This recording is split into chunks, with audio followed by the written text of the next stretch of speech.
네, 반갑습니다. 통영에서 왔어요. 저희 나라가 넓은 걸 새삼 경험했습니다. 6시간 꼬박 와도 의정부가 안 보이더라고요.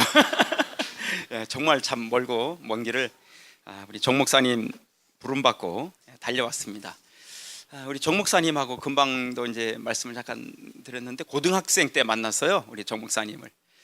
고등학생 때 제가 청주에서 개척교회를 이렇게 맡아서 사역할 때인데 참 힘들고 어려울 때 그때 우리 정 목사님과 그 어머니, 아버지 이 일가족이 오셔서 정말 얼마나 헌신적으로 열심히 도와줬는지 몰라요. 그때 참 저는 이 개척교회를 맡아서 이렇게 하면서 돕는 동력자들이 참 많았습니다.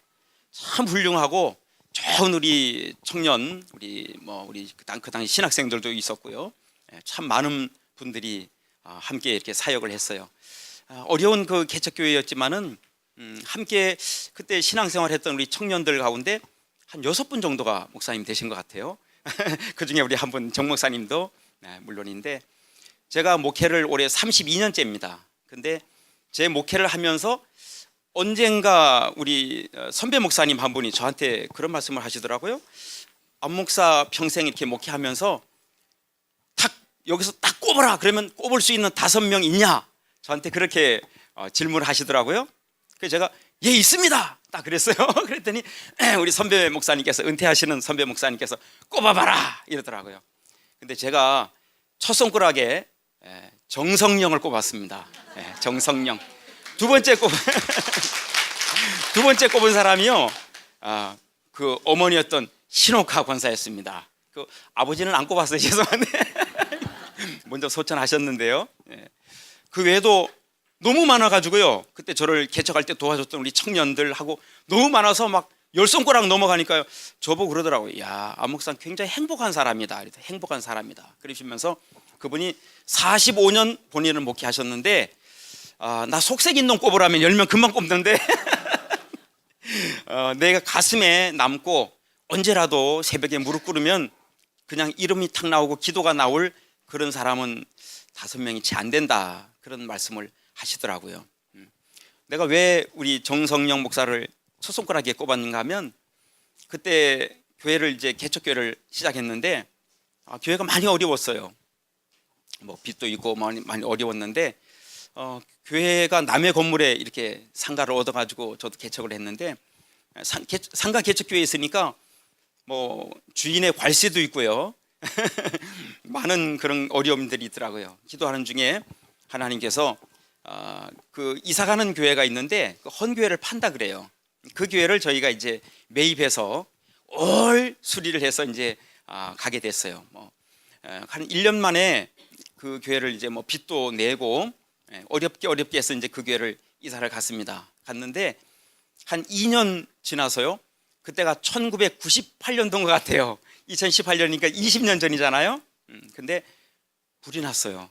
불이 나가지고 홀랑 다 탔습니다. 제가 청주 교육대학교 정문 앞에 그 교회를 이제 매입해서 올 수리를 다 해가지고 이사를 갔는데, 제 소신이 도시교회지만 교회 문은 오픈해놓고 만민의 기도하는 집으로서의 사역을 다 해야 되겠다, 그런 생각에 교회를 24시간 오픈하고 불 켜놓고 항상 음악 틀어놓고 누구든지 와서 기도하게, 그렇게 해서 이웃 사람들도 또 교대 학생들도 언제든지 와가지고 자유롭게 기도할 수 있도록, 그게 좀 돕는 일이 아니겠는가, 또 교회다운 교회 모습이 아니겠는가, 그런 생각으로 교회를 오픈해놨는데, 겨울에 동네 아이들이 와가지고 불장난을 했어요. 불장난을 했는데 교회가 홀랑 다 탔지요. 그래서 굉장히 어려움을 겪게 됐는데, 어려운 개척교회 사람도 많지 않은데 거기다가 빚도 많은데, 교회를 이제 매입해서 하느라고 도시에 쉽지 않잖아요. 빚도 많은데 그러다 교회가 불이 났으니까 다시 건축을 해야 되잖아요. 굉장히 어려워서 솔직히 답답하지요. 기도하는 목사가 답답하다면 좀 죄송한 일이지만 마음이 좀 답답했어요. 근데 그 다음 날부터 이제 복구 작업을 하는데, 그 당시에 이제 우리 정성영 목사가 대학교 1학년 들어갔어요. 대학교 1학년 들어갔는데 그 다음 날 왔어요. 털레 이렇게 와가지고 목사님 제가 도와드릴게요 그러더라고요. 그래서 제가 고맙지. 그래서 이제 하루 이틀 도왔어요. 돕고 이제 제가 급한 볼일은 봤으니까 이제 학교 가라 그랬더니 갑자기 하는 말이 저한테 그러는 거예요. 목사님, 제가 까짓 뭐 학교는 다음에 가도 되니까 1년 휴학하고 와서 목사님 도와드리겠습니다. 이렇게 얘기를 하더라고요. 그래서 제가 전 그건 또 아니거든요. 항상 저는 원칙주의자이기 때문에 그건 아니다. 학생은 공부하는 게 우선이지. 이건 또 성령이 아니라도 누구라도 또 도와주고 할 거야. 그러니까 학교 가. 제가 그래서 막 보냈어요. 보냈는데 그 다음날 아침에 일하러 안 나왔더라고요. 그래서 학교 갔구나. 근데 오후 한 1시 2시 됐는데 왔어요. 또 이렇게 일을 하러 왔더라고요. 그래서 내가 학교 어떻게 하고 왔어? 그랬더니 제가 휴학한다 그랬잖아요. 그리고 휴학기를 턱 내고 와가지고 1년 동안 같이 일을 했어요. 참 그러면서 제 마음에 그런 생각이 들었습니다. 그래, 그때 벌써 이 학생이 앞으로 목회를 하겠다고 이제 마음을 먹었는데 그때부터 기도합니다. 제가 항상 기도할 때 뭐라고 기도하냐면, 하나님, 이 친구가 나중에 개척하게 된다면 꼭 자기 같은 성도를 만나게 하옵소서. 제가 그렇게 늘 기도를 해왔어요. 아마 그런 성도를 붙여주실 줄로 믿습니다. 네, 이 자리에 있든지 아니면 없든지 그래도 하여튼 그런 성도를 붙여주실 줄 믿습니다. 그리고 그 어머니는 며칠 안 됐는데요, 집등기를 갖고 오셨더라고요. 아버지하고 집등기를 갖고 오셔서, 목사님 이거 뭐 돈도 없는데 대출 내는데 쓰세요. 이렇게 내놓는데 제가 사양했습니다. 그 할 수는 없고, 남의 집을 이렇게 잡았다가 가뜩이나 빚도 많은 개척교회가 불나서 다시 재건축하는데 남의 집등기 잡히고 대출 냈다가 집 날리면 어떡하겠어요, 그죠? 그래서 제가 대신 그 아버지 집사님에게 보증을 좀 서달라고 부탁을 했어요. 그래서 제가 아버지를 보증을 세우고 돈을 빌려서 다시 이렇게 건축하는 일에 전념을 할 수 있었습니다. 참 개인적인 관계가 좀 그래요. 그래서 아마 정 목사가 저를 잊지 못하고 설교를 해달라고 그 먼 곳에서 이제 초청해 주신 것 같고요. 저는 또 기꺼이 뭐 당연히 제가 할 수 있다면 사실 사양했어요. 이게 남의 노예인데, 제가 같은 합동청 목사라도 남의 노예인데 남의 노예에 와가지고 설교한다는 게 참 죄송스러워서 사양했는데, 그래도 목사님 좀 해주시면 좋겠다 그래서 제가 이렇게 왔습니다. 전 뭐 설교를 이렇게 잘하지는 못합니다. 정 목사님 생각하는 것처럼 잘하지도 못하고, 제가 오늘 이 시간 정말 와서 좀 부탁을 좀 해야 되겠다. 그리고 내가 개척할 때 내가 가졌던 마음, 또 그리고 저도 이 목회를 하면서 내가 시시때때로 마음이 좀 흐트러지고 그럴 때 묵상했던 그 말씀을 같이 좀 나누면 좋겠다. 그런 마음으로 이 시간 이 자리에 섰습니다. 자, 오늘 본문 말씀에 보면 바울이 이제 그 3차 전도를 마치고 그리고 예루살렘으로 이제 돌아갑니다. 예루살렘으로 특별히 이렇게 돌아가서 거기서 예루살렘에서 절기를 지키려고 부지런히 돌아가는 중이었습니다. 돌아가면서 밀레도라고 하는 에베소 바로 옆에 있는 항구입니다. 그 밀레도에 도착을 해서 거기서 에베소 교회 장로들을 초청합니다. 장로들이라고 하지만은 오늘날의 그 장로라는 개념보다는 좀 에베소 교회 지도자들 이렇게 보면 되겠죠. 그들을 초청해서 그들에게 당부하고 그들에게 부탁하는 그 말씀을 오늘 본문으로 이렇게 잡았습니다. 왜냐하면 바울이 많은 교회를 이렇게 설립했어요. 많은 교회들을 설립했지만 그 중에 굉장히 애착을 가지고 있는 교회가 바로 에베소 교회입니다. 왜냐하면 바울이 2차 선교를 하면서도 아시아로 가려고 굉장히 애쓰는 모습을 봅니다. 그럼에도 불구하고 성령께서 바울을 아시아로 가도록 하는 게 아니라 마케도냐 사람들이 건너와서 우리를 도와달라고 손짓하는 그 환상을 보고 유럽으로 건너가게 되죠. 그래, 아시아로 곧바로 가지 못합니다. 그렇게 아시아로 가고자 하는 마음이 여러 번 있었지만 그 길이 번번이 이렇게 막혀서 가지 못하는 그런 안타까운 마음이 그에게 있었어요. 그러다가 드디어 이제 에베소로 가게 되고, 사도행전 19장에 보면 바울이 에베소에서 어떻게 사역을 하고 또 에베소에서 어떤 일이 있었는가를 사도행전 19장을 쭉 읽어보시면 우리가 알 수 있습니다. 바울은 에베소에서 19장에 보면 2년 3개월 에베소에서 목회한 것으로 기록이 되어 있습니다. 근데 20장에 보면 내가 밤낮 3년을 눈물로 너희를 훈계한 것을 기억하라고 3년이라고 말을 합니다. 19장에는 2년 3개월인데 20장에는 3년이라고 말하거든요. 그러면 그 나머지 사라진 9개월이 어디로 갔느냐? 그 많은 성경학자들은 에베소에 가서 바로 사역을 시작한 것이 아니고 9개월 정도의 준비 기간이 아마 있었을 것이다. 그렇게 봅니다. 바울이 3년이나 한 곳에 머물면서 그렇게 교회를 설립한 것은 드문 일입니다. 바울은 보다 많은 지역에 많은 사람들에게 복음을 전하려고 부단히 애쓰는 사람입니다. 근데 에베소는 이 아시아 지역의 중심 도시였기 때문에 그 에베소에 굉장히 공을 들여요. 그리고 그 에베소에서 눈물로 사역하며 결국은 그 에베소 지역에서 많은 유대인들의 반발로 말미암아 쫓겨나는 그런 큰 어려움도 사도행전 19장에서 우리는 읽어보게 됩니다.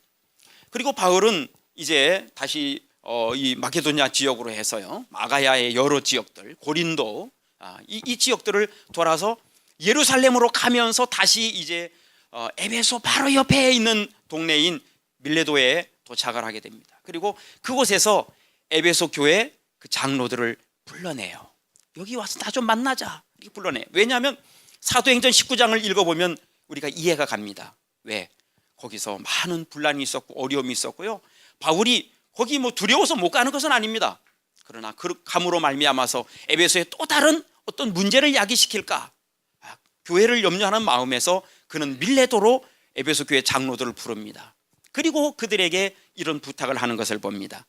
오늘 우리 명심할 것은 첫째, 제가 드리고 싶은 말씀은 교회는 세상에서 가장 귀한 것이라고 하는 것을 오늘 본문 말씀을 통해서 우리는 알 수 있습니다. 어디 본문을 통해서 그런 말씀을 알 수 있는가 하면 오늘 성경 말씀에 보면 28절 하반부 말씀에 보면 에베소 교회 장로들을 초청해서 그들에게 이런 말씀을 합니다. 자, 성령이 그들 가운데 여러분을 감독자로 삼고 하나님이 자기 피로 사신 교회를 보살피게 하셨느니라. 그렇게 에베소 교회 장로들에게 이야기를 합니다. 이 에베소 교회가 어떤 곳이라는 거예요? 하나님이 자기 피로 사신 교회다. 그렇게 말씀하고 있어요. 여러분, 이 세상의 우주 만물 굉장히 방대하죠. 많은 경치 좋은 그런 산도 있고 계곡도 있고 바다도 있고 정말 좋은 곳들이 많이 있습니다. 온 우주 공간은 또 얼마나 광활합니까? 그런데 그 모든 우주 공간은 단 며칠 만에 만드셨어요? 6일 만에 만드셨습니다. 또 만드실 때 무엇으로 만드셨습니까? 말씀으로 만드셨습니다. 그러나 이 땅의 교회는 뭐로 만드셨다고 말합니까? 하나님이 자기 피로 사셨다고 말합니다. 여러분, 말씀으로 만든 온 우주 만물과 피로 사신 교회와 뭐가 더 중요합니까? 어디가 더 귀합니까? 말로 한 것이 귀합니까? 피로 산 것이 귀합니까? 여러분, 교회는 이 세상에서 가장 존귀하고 가장 귀한 곳이라고 하는 것을 여러분 기억하시기 바랍니다. 오늘 비록 씨앗 교회가 이곳에 자그마하게 이렇게 시작하지만 이 교회는 예수 그리스도의 피로 값주고 사신 이 세상 온 우주 만물보다도 귀한 존재라고 하는 것을 여러분 마음속에 꼭 다시 한번 기억하시기를 주의 이름으로 부탁드립니다. 피로 사신 거예요. 그렇기 때문에 우리가 이 교회를 섬겨 나갈 때 어떤 마음으로 섬겨야 됩니까? 여러분, 예수님이 피로 사신 교회를 설립하고 있어요. 그러면 설립하는 목사와 설립하는 멤버들은 어떤 마음으로 이 교회를 세워나가야 됩니까? 예수님의 피에 나의 피를 섞어야 이곳은 진정한 교회가 됩니다. 믿습니까? 예수님 피만 있고 내 피는 없으면 온전히 생각이 안 납니다. 난 들어간 게 없잖아요. 여러분, 교회를 설립한다는 것은 정말로 이 세상 온 우주 만물을 창조하는 것보다 귀한 일이에요. 이것이 눈물 없이, 희생 없이, 나의 피가 없이 그것이 이루어질 수 없는 일입니다. 이곳에 설립 멤버가 몇 분이나 되시는지, 또 어떤 마음으로 여러분은 설립교회를 한번 섬겨보시고 봉사해 보셨는지 모르겠지만은 교회를 섬겨 나갈 때는 반드시 나의 피를 섞어야 됩니다. 내 피가 거기에 섞이지 않으면 절대로 하나님의 교회는 교회다워질 수가 없습니다. 예수님의 피만 있어야 되나요? 아닙니다. 예수님께서 말씀하시기를 먼저 십자가를 지고 가며 그의 제자들에게 뭐라고 말씀하셨어요? 누구든지 나를 따라오려거든 어떻게 하라 그랬어요? 자기를 부인하고 자기 십자가를 지고 나를 따를지니라 그랬어요. 십자가를 지지 않고 주님의 십자가에 올라앉아서 편승하려고 하는 것은 그것은 바른 제자의 길이 아닙니다. 오늘 예수님의 피로 세워진 이 교회에 목사의 피를 섞고 집사의 피를 섞고 성도의 피를 섞고 장로님, 권사님의 피를 섞으시기 바랍니다.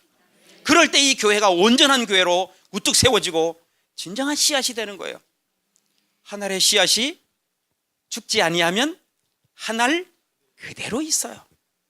제가 씨앗교회를 검색해 보니까 우리나라에 씨앗교회가 참 많더라고요. 그중에 제일 귀한 씨앗교회 되시기를 주의 이름으로 다시 한번 축복합니다. 두 번째로 우리 정 목사님을 비롯한 우리 성도님들께 오늘 성경 말씀에 보면 사도 바울은 에베소 교회 지도자들을 불러서 그들에게 이런 부탁을 하고 있습니다. 자신을 위하여 또 양떼를 위하여 삼가하라 그렇게 말해요. 28절 상반절 말씀에 보면 여러분은 자기를 위하여 또는 온 양떼를 위하여 삼가라 그래. 삼가라. 이 삼가라 하는 말 프로세코 하는 말인데요, 그 말은 전념하라 그런 말이에요. 전념하라. 전념하라. 뭐든지요, 목숨을 걸은 사람이 세상에서 제일 무서운 사람입니다. 한 가지 길을 파고드는 사람은 못 이룰 것이 없습니다. 이거 했다 저거 했다 이거 했다 저거 했다 그러면 아무리 잘하고 유능한 사람도 그 목적을 이루기가 어렵습니다. 오늘 에베소 교회 그 장로들을 향해서 바울은 다시 한번 당부를 합니다. 자신을 위해서 그리고 온 양떼를 위해서 전념해라. 뭐에 전념하란 말입니까? 하나님의 교회를 전념하라는 것입니다. 오늘 저와 여러분도 우리는 이 세상에 살아가며 우리의 일도 많이 있습니다. 제가 근무하는 직장도 있을 것이고 사업도 있을 것이고 많은 것들이 있습니다. 그러나 하나님의 나라, 하나님의 교회를 위해서 전념하는 여러분들이 되어지시기를 바랍니다. 두 번째로는 오늘 여기 29절 말씀에 보면 바울은 이렇게 말합니다. 내가 떠난 후에 사나운 이리가 여러분에게 들어와서 그 양떼를 아끼지 아니하며 그랬어요. 오늘 이 말씀을 종 목사님에게 부탁하며 양떼를 아끼는 목사가 되어주시기를 주님의 이름으로 부탁합니다. 오늘 여기 말씀에 보면 내가 떠난 후에 사나운 이리가 에베소 교회에 들어와서 그 양떼를 아끼지 않는다고 그랬어요. 아낀다는 말, 그 말이 뭘까요? 페이도마이라고 하는 말로 기록되어 있는데요, 그 말은 조심해서 하다 하는 말과요 또 하나의 뜻이 있는데 그건 뭐냐면 용서하다 그런 뜻을 가지고 있어요. 아낀다는 말은요 용서하는 거예요. 저도 32년 목회하면서 기억에 남을 좋은 성도도 막 꼽으면 10손가락 금옥쿵 넘어가지만요 정말 저를 괴롭힌 사람도 많아요. 왜 없겠어요, 그죠? 정말 저를 괴롭힌 사람도 많아요. 제 손가락을 예배 끝나고 나와서 인사를 이렇게 성도들하고 인사를 나누고 있는데 어떤 분이 제 목인데 손가락을 딱 대면서 안 목사 너랑은 인사 안 해! 딱 이러고 가는 사람도 있었어요. 그분이요 며칠 안 있다가 갑자기 쓰러져서 연대 세브란스 병원에 실려갔는데요 몇 달 못 산대요. 근데 저를 찾는 거예요. 가고 싶은 마음이 안 들더라고요. 그게 목사의 마음이에요. 그게 목사의 마음. 그러면서 제가 너도 목사냐? 그런 생각이 문득 들었습니다. 근데 오늘 여기 말씀해 보면요 아끼다라는 말이요 조심해서 하다는 말도 뜻도 그 속에 들어있지만은요 용서하다는 뜻이 그 속에 들어있어요. 성도를 용서하지 않으면 목회를 못합니다. 목사는 배알도 없어야 되고 속도 없어야 됩니다. 목사는 등신이 돼야 됩니다. 바보가 돼야 됩니다. 천체가 돼야 됩니다. 세상 사람들이 주일 학생도 빙신이라고 할 만해야 됩니다. 그래야 목사합니다. 목사가 성질도 있고요, 성깔도 있고요, 똑똑하고 딱 부러지고요. 목회하기 어렵습니다. 용서하는 건요, 바보 같아요. 용서가 돼요. 바보 같아요. 그게 용서가 돼요. 근데 그 용서가 나는 똑똑하고 나는 잘나고 나는 훌륭하지만은 뭐 때문에 용서하는 거예요? 예수님이 나를 용서했으니까 나도 용서하는 거죠. 주님의 마음으로 용서하는 거지 그냥 바보처럼 히히히 하고 참는 게 아니거든요. 주님의 마음으로 용서할 때 진정한 감동도 일어나는 거고 진정한 섬김과 봉사도 일어나는 거예요. 목사가 목회를 하는 것을 섬긴다고 해요. 제가 지금 경남도의 노산교회를 섬기고 있는데 섬긴다는 게 뭐예요? 섬긴다는 것 자체가 성도들을 이해하고 용서하고 끌어안는 거예요. 그 마음이 없으면 절대로 목회를 할 수가 없습니다. 그 다음에 31절의 말씀에 보면 이렇게 말해요. 얼마나 그 양떼를 아꼈느냐. 31절에 그러므로 여러분이 일깨어 내가 3년이나 밤낮 쉬지 않고 눈물로 각 사람을 훈계하던 것을 기억하라. 눈물로 각 사람을 훈계하던 것을 기억하라. 카리스마가 넘치는 어떤 목사님은 야 김집사 그럼 돼! 막 이렇게 목회를 하신다 해요. 저희 선배 목사님 가운데도 어떤 분은 성도들 잘못하면 막 호통을 치신다 그러더라고요. 참 대단하신 분이. 전 그런 분 참 어떻게 저렇게 목회를 하실 수가 있을까. 근데 바울은 그렇게 하지 않았다는 겁니다. 눈물로 각 사람을 훈계했다는 거예요. 김 집사님 제발 그러시면 안 됩니다. 눈물을 흘리는 거예요. 김 집사가 예 목사님 미안합니다 이렇게 나오는 거죠. 소리 지르면요 앞에서는 딱 주눅 예 알았어요. 뒤에 가서 치 이럽니다. 저도 여러 번 경험해 봤습니다. 뭐 소통 칠 만한 그런 위인도 제가 못 되지만은 오늘 바울은 그 에베소 교회 3년을 목회하면서 눈물로 한 사람 한 사람을 훈계했다는 거예요. 그것도 밤낮 밤이고 낮이고 찾아다니며 눈물로 호소했다는 거예요. 이게 쉬울 것 같죠? 쉽지 않습니다. 여러분 개척교회를 하면 목사의 영성이 확 좋아집니다. 왜요? 지나가는 개도 들어오면 좋아요. 개척교회 목사는 그래요. 지나가는 개도 들어오면 좋아요.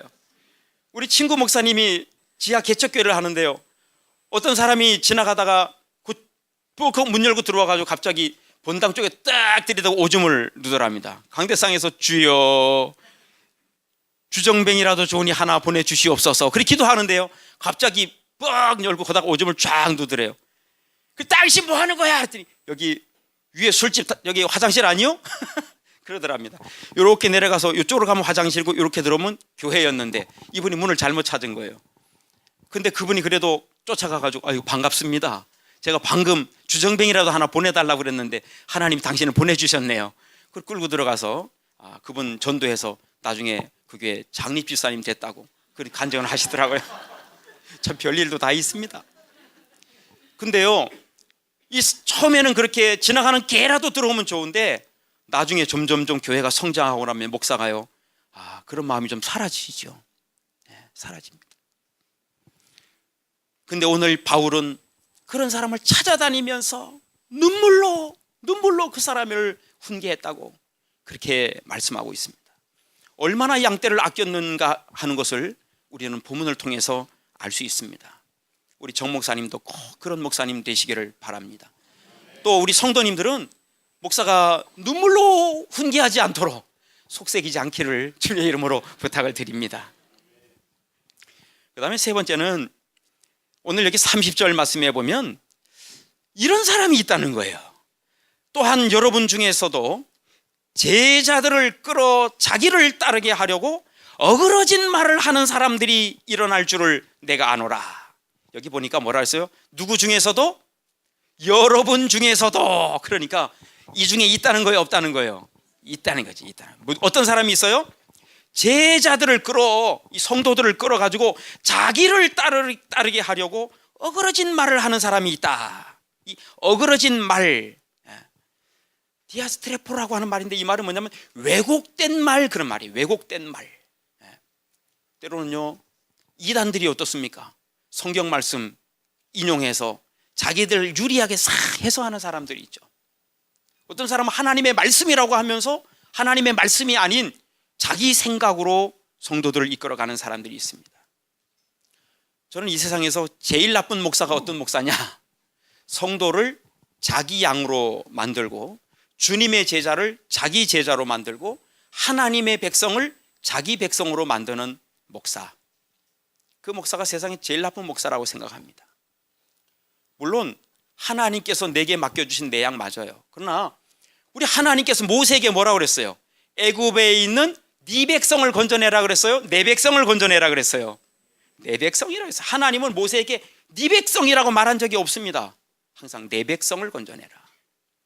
하나님께서 맡겨주신 백성은 누구의 백성입니까? 하나님의 백성이고요. 제자는 내 제자 만드는 거 아닙니다. 누구의 제자? 주님의 제자를 만드는 겁니다. 그게 친정한 주의 종의 자세입니다.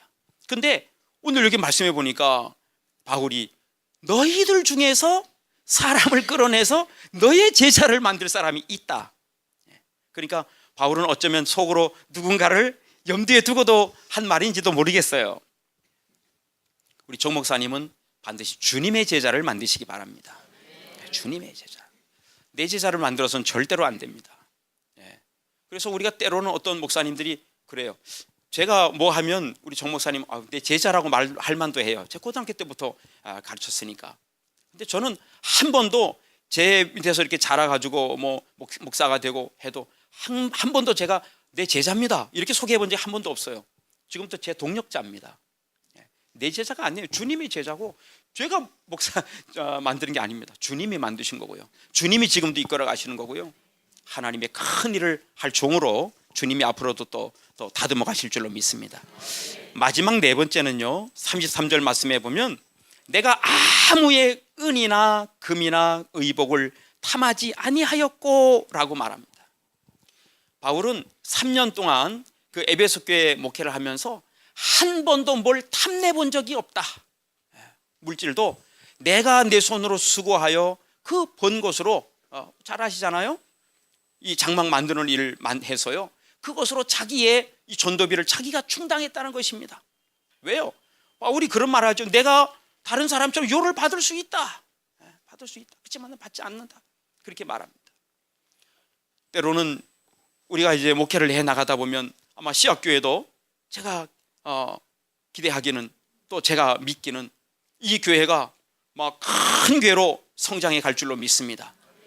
지금 이 에베소 교회가 사실 제일 초창기의 중심 교회는 안디옥 교회였어요. 이방 교회로서는 안디옥 교회였었는데 나중에는 이 선교의 중심이 사실 안디옥으로 옮아가지요. 왜 우리가 그런 걸 알 수 있는가 하면 성경에는 나와 있지 않지만은 우리가 잘 알고 있는 사도 요한이 마지막 목회를 어디서 합니까? 에베소 교회에 가서 목회를 합니다. 그러면서 거기에 누구를 모시고 가요? 예수님의 어머니 마리아를 이 에베소 교회로 모시고 가서요, 사도 요한이 거기서 끝까지 목회를 하시고 사도 요한도 에베소 교회에 묻히고 마리아의 무덤 역시도 에베소 교회 뒷산에 묻혀 있죠. 지금도 거기 가면 그 유적들이 있습니다. 이렇게 이 에베소 교회는 사도 요한이 12사도 중에 다 다른 사도들은 순교하고 마지막 생존한 그 사도 요한이 끝까지 목회할 교회가 에베소 교회예요. 이 정도 교회면 이 교회가 지금 이 개척한 에베소 교회가 얼마나 중심적인 교회요, 위대한 교회로 성장한다고 하는 것을 여러분 알 수 있죠. 우리 씨앗교회도요, 지금은 미약한 교회지만 에베소 교회처럼 이 한국의 중심 교회가 될 줄로 믿습니다. 제가 오늘 올라오면서 그런 생각을 했어요. 야, 전 통영이니까 남해 바닷가에 있거든요. 저희 교회에서 걸어서 한 5분 정도 가면 바닷물이 찰랑찰랑합니다. 남해 바다가요. 근데 거기에서 여기까지 올라오면서 야, 남쪽 제일 끝에서 북쪽 제일 끝으로 올라가는구나 그런 생각을 했어요. 근데 문득 이런 생각이 들더라고요. 남북한이 통일이 된다면 의정부는 어디가 될까요? 우리나라의 그저 중심이 되는 거죠. 우리 의정부가 통일 한국의 중심되는 교회가 되기를 주의 이름으로 축복합니다. 오늘 씨를 심는 거예요. 오늘 씨를 심는 거예요. 이 씨가 얼만큼 어떻게 크게 자랄는지는 아무도 알 수 없습니다. 우리가 본 씨는 알 수 있지만 혹시 여러분에게 제가 알고 있는 씨앗 중에는 달맞이 꽃 씨가 제일 작은 것 같아요. 달맞이 꽃 씨 보셨어요? 정말 작아요. 얼마나 작은지 몰라요. 그렇게 작은 씨앗을 이렇게 심지도 않죠. 그냥 휘휘 뿌려놓으면 그게 자라가지고 성장을 하면 우리 사람 키보다도 더 크게 자라요. 그리고 이 달맞이 꽃 한 그루에서 잘만 크면요, 한 그루에서 씨가 몇 알 나올까요? 아무도 씌어본 사람이 없겠지만은 제가 볼 때는요, 거의 10,000개 가까이 나오지 않을까. 예, 한 알이 잘 보이지도 않습니다. 만져 이렇게 할 수도 없을 만큼 작습니다. 근데 제대로만 크면요, 한 알만 떨어져도 거의 10,000알 가까이 나와요. 씨 토토토토처럼 끝도 없이 나옵니다. 씨앗은 그런 거예요. 신비로운 거죠. 뭐 겨자씨 같은 건 여러분이 잘 모르는 거니까 그건 뭐 상상해도 잘 안 가고, 우리나라엔 그런 게 잘 없으니까. 우리나라에 있는 거 그렇게 작은 씨, 그렇게 작은 씨가 떨어져서 열매 맺으면 그렇게 10,000개가 나올 정도로, 10,000알이 나올 정도로 그렇게 많은 신비로운 번성을 하는 것이 바로 씨앗입니다.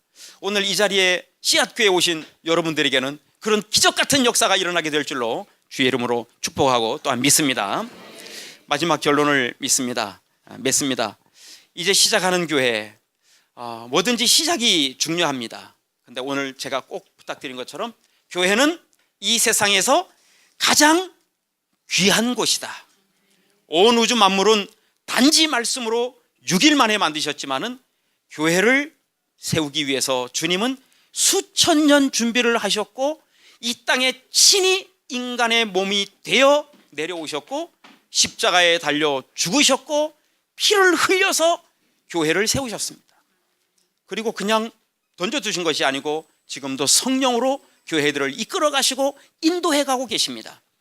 우리가 하는 이 교회 이 사역은 세상에서 가장 귀한 일이라고 하는 일, 세상에서 가장 위대한 일이라고 하는 것을 여러분 다시 한번 마음속으로 꼭 기억하시기 바랍니다. 세상에서 가장 위대한 일을 하는데 그만한 대가가 없으면 안 되겠죠. 확실한 대가를 지불하시고 피로 세운 교회, 여러분도 내 피를 섞어서 이 교회를 섬겨나가시기를 바랍니다.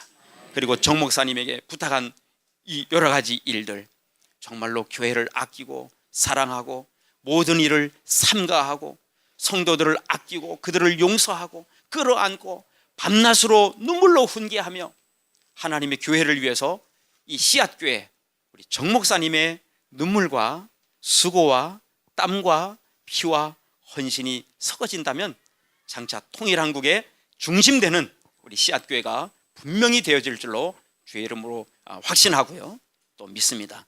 오늘 이 귀한 자리에 동참하신 여러분 모두에게도 놀라운 씨앗의 신비가 함께하기를 주의 이름으로 축복합니다. 기도하겠습니다.